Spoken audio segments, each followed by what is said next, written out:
You're trained to determine the extent and cause of the damage and how much it costs to repair it. Is that fair to say? Yes, sir. All right. So let me just ask you about Ms. Miguel's claim. You were assigned to re-inspect her home. Is that right? Yes, sir.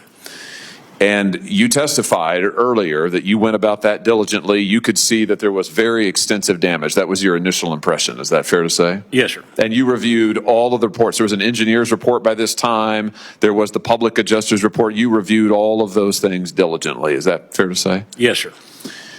When you submitted your report to Allstate recommending several $100,000 worth of payments to Ms. Miguel and her husband, what happened then?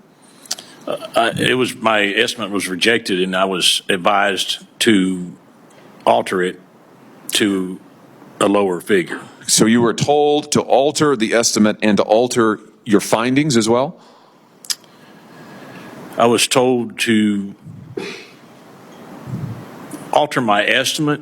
I don't know that the findings was told to be altered. Were the alterations that you were told to make, were those consistent with your own review of the property and your own assessment of the damage? No, sir. Did you write that up in a detailed estimate, what you were told to do? I did, yes, sir. And Allstate then, they send that estimate ultimately to the property owner, is that correct?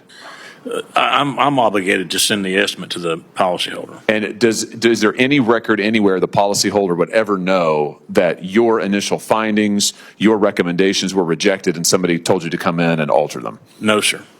Let me just ask you more broadly. Have you ever been told in other cases with Allstate to alter or delete your findings?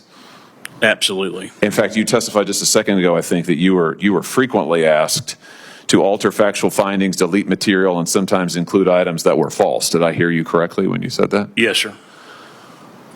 In the overwhelming majority of cases where you were asked to do something like this, did that cause the estimate to the policyholder to go up or to go down? To go down.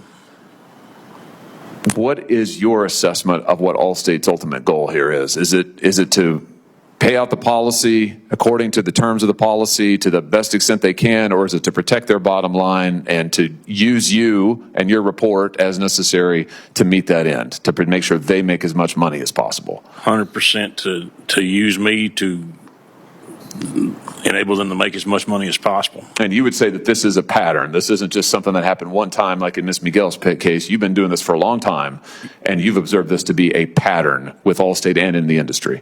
I have, yes, sir.